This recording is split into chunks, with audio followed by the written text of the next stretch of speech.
seeing you guys here again. We are back with another episode of Brunch with Qiqi.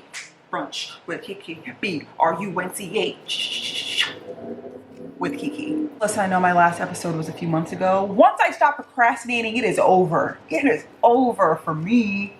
But we're back. And I think we're back with a very good episode because I get asked about this topic so much, and that is how I lost 60 pounds in about, I think 7 or 8 months back when I first started my weight loss journey. Probably my number one asked question, just weight loss in general over on Instagram. And I figured I would take the time today to explain to you guys what worked for me and what I personally did back when I was trying to lose weight. I wanted to talk about this because this is one of the major reasons why I started my platform. When I lost my weight, people were just astonished and they thought that I was doing something so ridiculously drastic, or I was, you know, taking pills, weight loss pills, or gotten surgery, or was taking teas, or like doing some fad diet.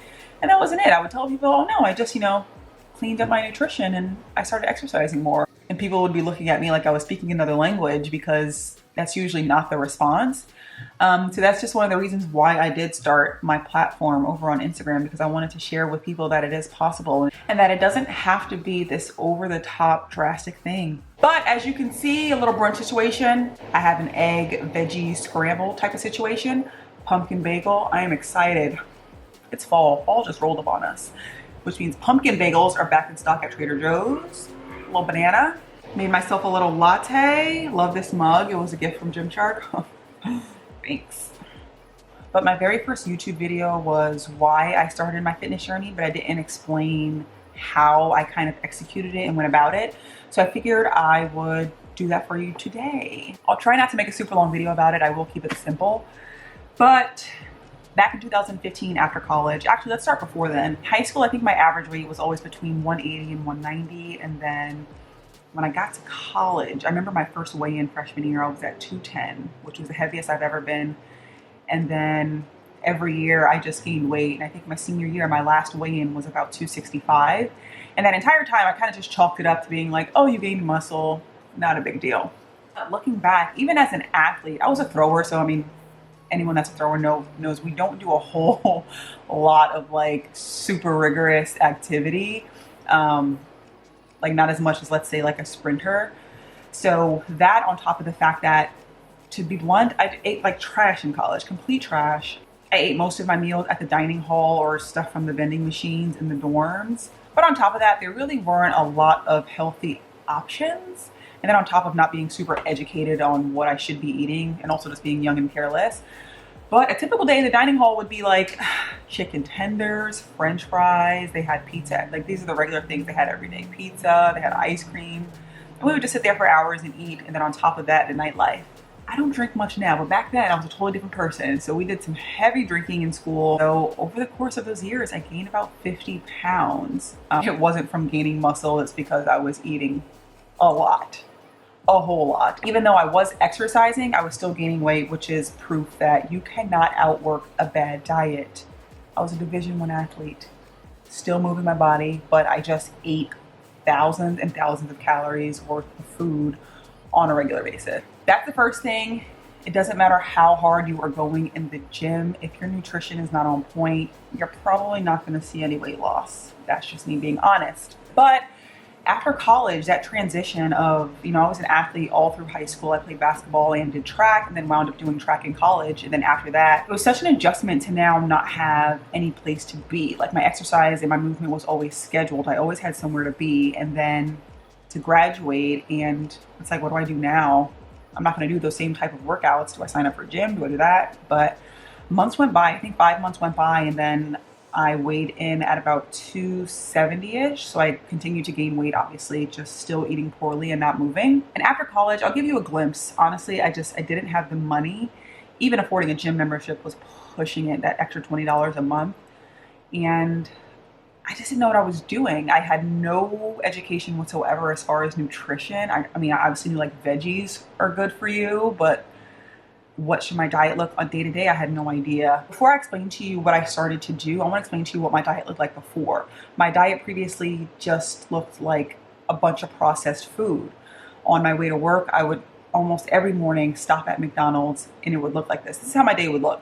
I would stop at McDonald's, I would get an iced coffee and a 2-for-3 McGriddle. Yes, I ate both, plus my iced coffee. So that was my breakfast. For lunch, if I didn't bring some form of like a TV dinner, I would usually just go to the cafeteria and get like pizza or a burger and fries. And that's if I didn't get fast food again. And then for dinner, it was something like I would get like those, you know, those Tostino's pizzas, just put in the oven. They're like $1. I don't know if they cost that still, but they're like $1. And I would eat the whole thing for dinner. Or I would just have ramen noodles, just basically a lot of processed food. There was no real whole foods in my diet. It didn't exist. Which then after I educated myself on what I should be eating, that explained a lot, because I was tired. At 21 years old, I was so ridiculously tired. I can't even put it into words. It's like at any point in the day, I could close my eyes and take a nap. That's how tired I was. My body was just not in a good state. Your body shouldn't feel tired 24/7. I would get a full night's rest, but I would still just be sluggish and tired all the time. And come to find out, it's because I wasn't eating any real food. And then on top of that, even after college, I still continued to drink pretty much on a regular basis, pretty heavily. So that contributes as well. Not to say you should obviously never have fast food, but should it be a part of your daily meal intake? Probably not. Fast forward to I think about November 2015, I realized I was like 270, and it was never an issue of me looking in the mirror and being like, oh my gosh, ew, gross, you're huge. I never felt that way about myself. It was how I felt internally. Like I said, always tired and sluggish, and I felt a loss of agility. So you know when, like, if you trip over something, you can quickly catch yourself from falling. I couldn't do that anymore. I had difficulty breathing, and I just kind of stopped myself and I was like, okay, we need to work on this.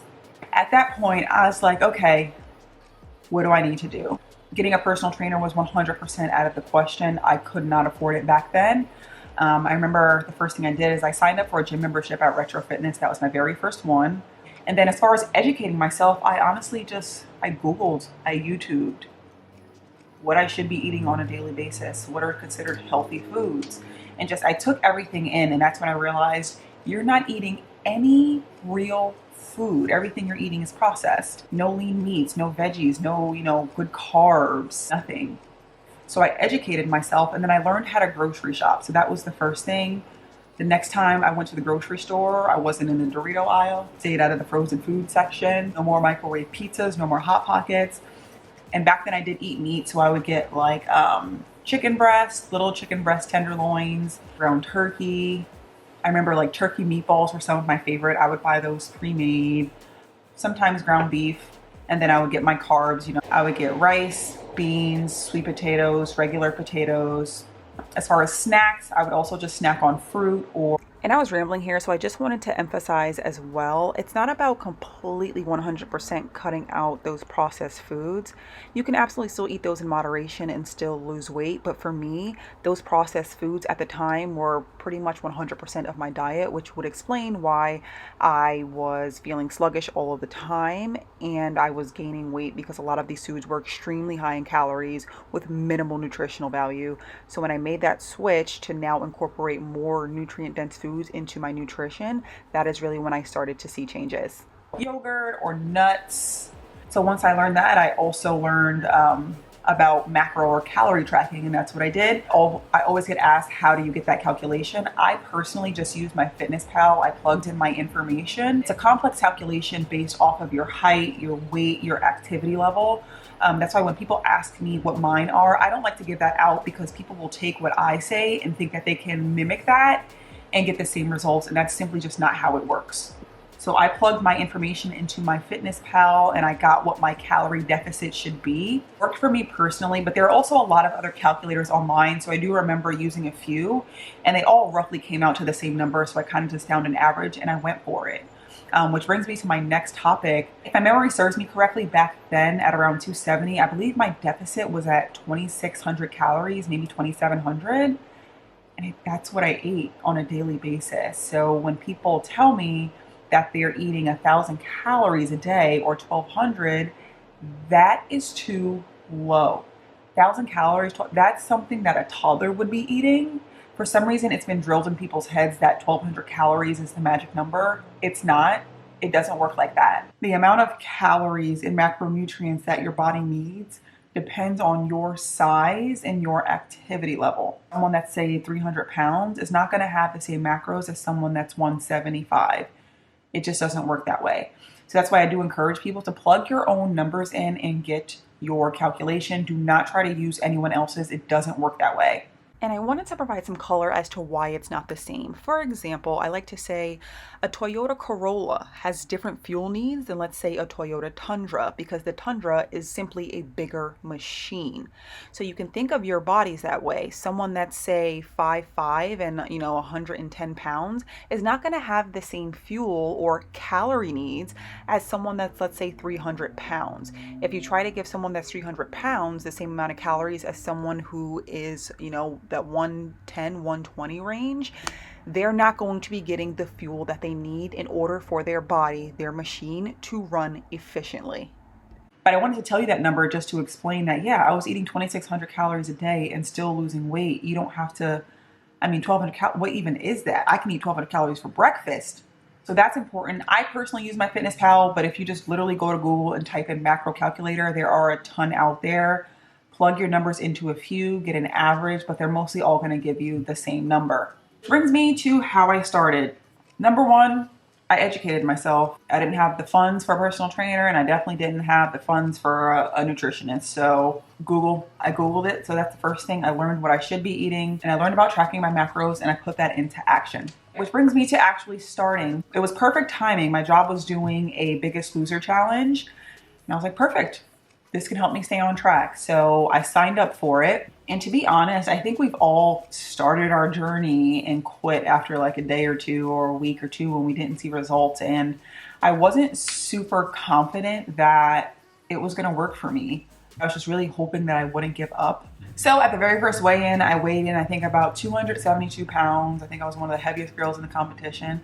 I don't really care. It's just a number to me. Yes, I'm big. And your point is, I remember weighing in and I immediately started. The next day, I started to track what I was eating using MyFitnessPal. Researched on YouTube, meal prep ideas, what other people were eating, just to get some ideas on how to do it. And people always ask me about meal prep now. I can do it now with my eyes closed because I've been doing it for 5-6 years, but it was difficult in the beginning, learning exactly, what to cook, like what's gonna hold me over, am I gonna get bored? In the beginning, it was tough and it was super time consuming, but it does get easier as time goes on and you'll learn how to whip those meals together quickly. That's another thing I started doing, meal prepping. I've been doing it ever since. It just not only helps you make better decisions as far as food, it also saves money. So I started tracking my macros, meal prepping, but I started. In the first week, I lost no weight. I didn't let it discourage me. But then the second week, I didn't lose any weight either, which sucked because it's like I just went from eating McDonald's every day to eating all of this food, all of this good food, meal prepping. I started going back to the gym and I didn't see any weight loss and it was kind of discouraging. But the third week, I lost 2 pounds. I was like, yes, 2 pounds. And I was excited about that. And that's another thing I want to talk about. People kill me. They come to me and they're like, I've been eating well and working out for a week and I've lost nothing, so I quit. Like a week? Oh girl, that's nothing. That's absolutely nothing. You're not going to see actual results in a week or two. You're just not.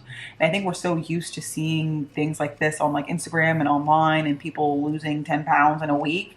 That's not how the body works. Some people you might see that happen to, but that's not actual fat loss occurring in a week of you eating healthy and exercise. I've dropped like water weight, but actual fat loss did not occur when you see results like that. Sorry, if you're someone that says that you quit after a week, 2 weeks, that's not enough time. It really isn't. So the third week is when I lost 2 pounds and then I kept going. Like I could have quit after week 2, but I was like, no, I'm gonna keep trying.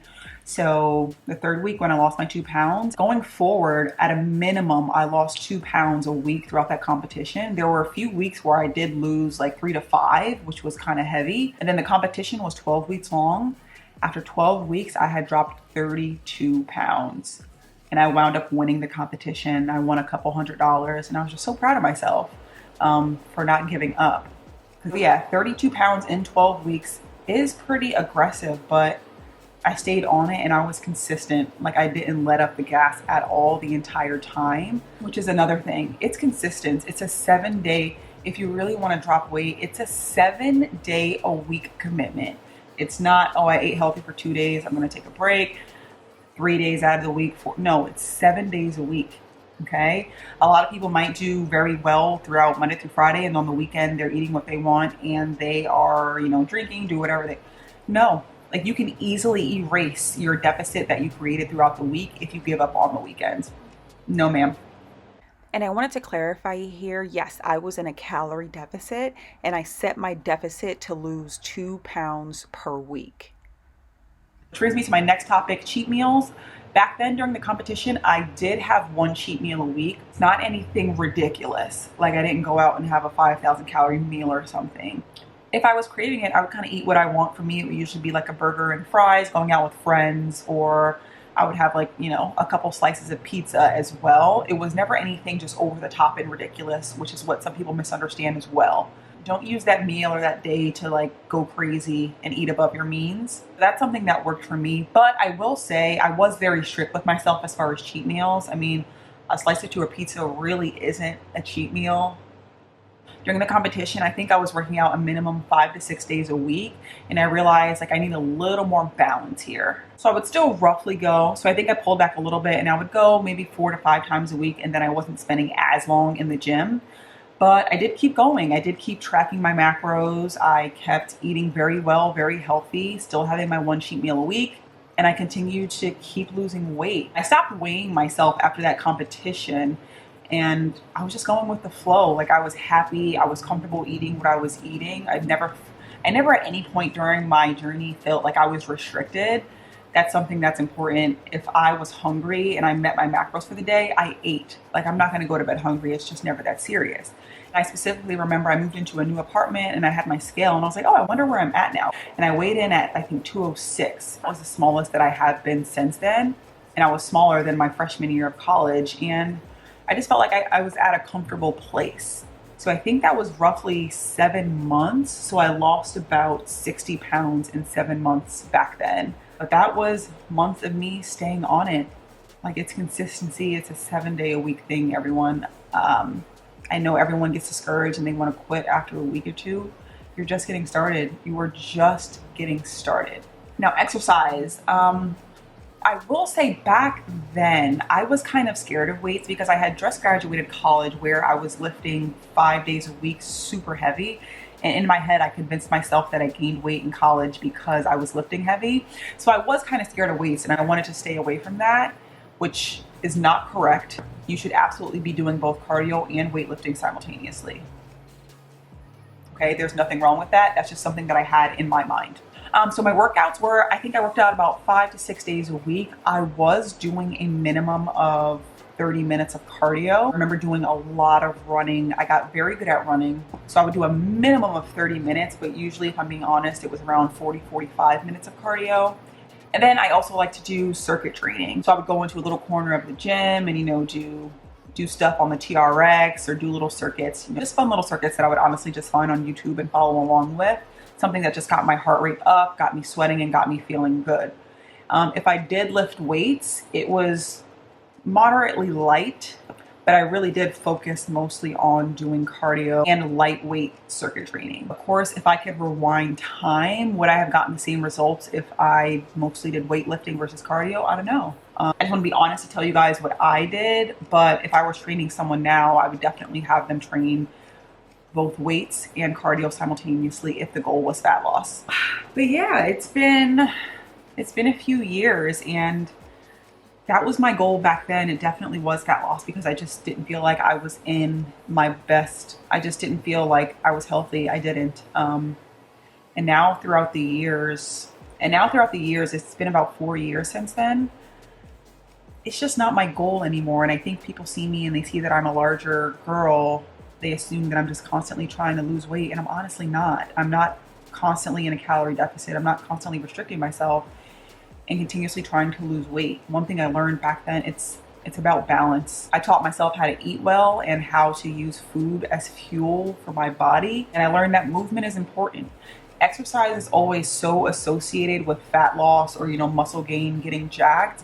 And that should not be the mentality. Like, people think I exercise, oh, you're trying to lose weight, trying to get gains, trying to do this. I'm just living. I'm just living. I exercise because we all need to exercise, regardless of your goals. Your goal doesn't have to be to change your body to exercise. Everyone should exercise because it's good for you. It's good for your body. It's good for your heart. It's good for your joints. We all need it, all of us. And everyone's different. Like, I know a lot of people, they don't like weights. They want to lose weight, but they don't like weights. And don't do weights. You don't have to. If you absolutely hate it, you don't have to do it. You can find something you love. If you love Zumba, get busy with Zumba. Love spin class, do spin class. Just find your form of movement that works for you. Just because I love weights or your favorite Fitspo loves weights or, you know, yoga, doesn't necessarily mean you have to do that too. What's important to me is just that you move your body in some way, shape, or form. Don't really talk about fat loss or weight loss now because that just isn't my goal anymore. And that's not to say that I won't chase after that maybe in the future or when I'm up for it, but right now that's just not the goal. I want to emphasize as well, it's not easy. Like, weight loss, fat loss, it isn't. Like I said, it's a 7-day-a-week commitment and you have to be mentally prepared for it. So yes, to wrap this up, the main things that I did, number one, I learned how to fuel my body. What are you eating every day? And are they helping you toward your goals or are they not? Are they fueling your body or are they slowing you down? Number two, I personally tracked my calories and macros. That is what worked for me. I know that that's not for everyone. Sometimes can definitely lead to disordered eating or a poor relationship with food. So if you struggle with that, I would definitely say, if you can, to consult a dietitian, but it's not a need. You do not have to track your macros. You can just try your best to eat and fuel your body day in and day out. But tracking calories and macros is something that worked for me. Number three, meal prep is huge. Even though I don't have any physical goals like lose weight or anything right now, meal prepping is just, I love it. It's something great to do every single week. It saves me time and it saves me money. And number four, I exercised. I did. I moved my body. I did do a lot of cardio and a lot of circuit training, but I also did some light lifting. But find what works for you. Let's wrap this up. To give any advice, I just want to emphasize it's a 7-day-a-week commitment. We're not quitting after a couple days. You're not going to go hard for a week or two and then throw in the towel. Honey, you're just getting started. You're just getting started. We're not quitting yet. Absolutely not. I could have quit after 2 weeks of seeing no results. And would I even be here talking to you if I did? Nope. But I kept going. So yes, keep going, keep putting in the work. Find some exercise that you enjoy and that you love to do.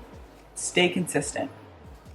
But that is going to wrap up today's episode of Brunch with Qiqi. Episode number 2. Listen, I'm going to try to be more consistent, okay? It's just, I try my best. I really do try my best. I got to entertain the troops over on Instagram. I got to entertain the troops here now on YouTube. And I want to get on TikTok. I'm trying my best, okay? I will try my best.